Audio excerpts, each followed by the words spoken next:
Now, will you notice now Daniel's confession of sin here in verses 5 and 6?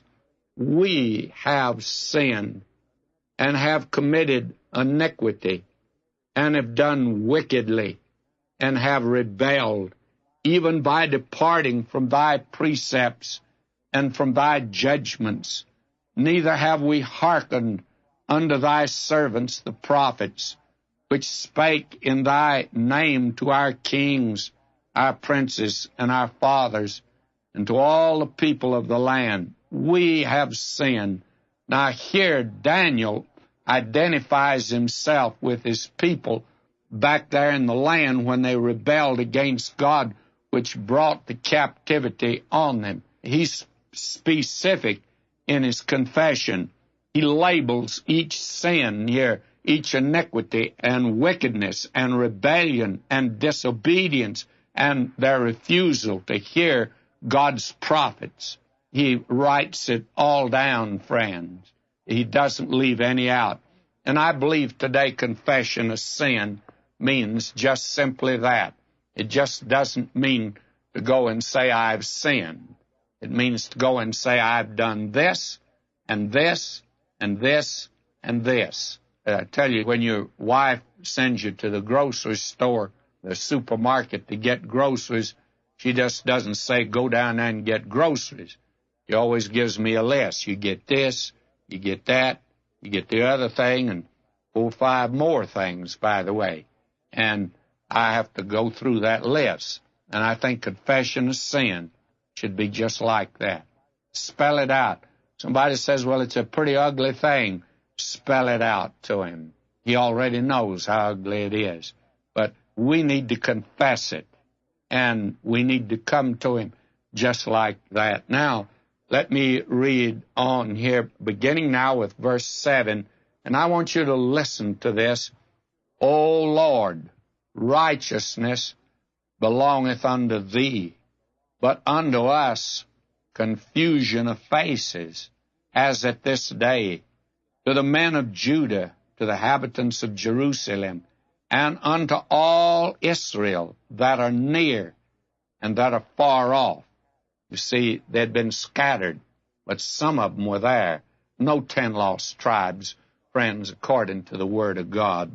That becomes a misnomer, I think, today to talk like that, because here some of them were near and some of them were far off. But the ones far off are not lost, they're just far off. And he knew where they were.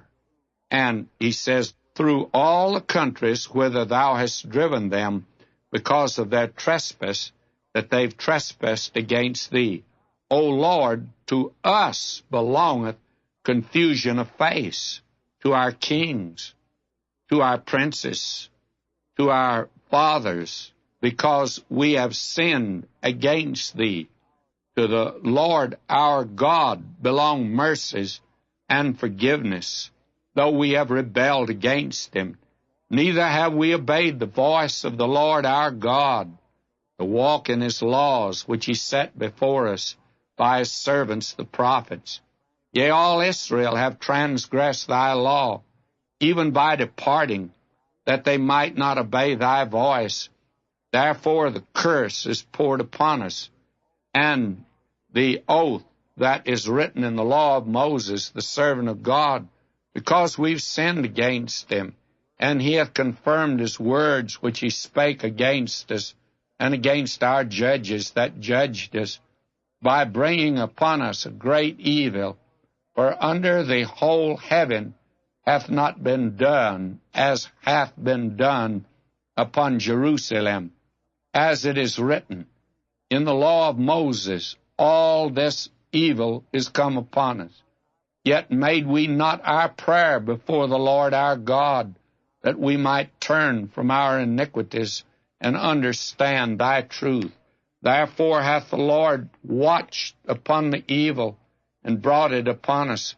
For the Lord our God is righteous in all his works which he doeth, for we obeyed not his voice.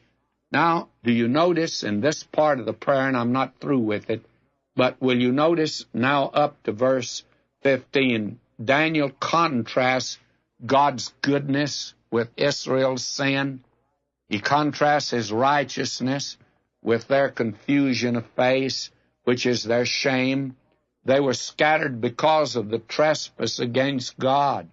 They deserved the punishment they had received, and God was righteous in sending them into captivity.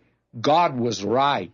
They were wrong. May I say, friend, all of this type of prayer today that goes to God and makes excuses and say, Lord, you know that I'm weak, and you know that I was in this circumstance and that circumstance. Actually, when you start that kind of talk, you're blaming it on God. You're saying God made a mistake. May I say it to you? You're saying God may be wrong. He should have taken those things in consideration. He was hard on you. My friend, you and I getting exactly what we deserve. Believe that, will you? We get exactly what we deserve. And we need to go to God in confession of our sin. And this idea today of trying to say that God may be wrong in what he's doing. God's not wrong. We are the ones wrong.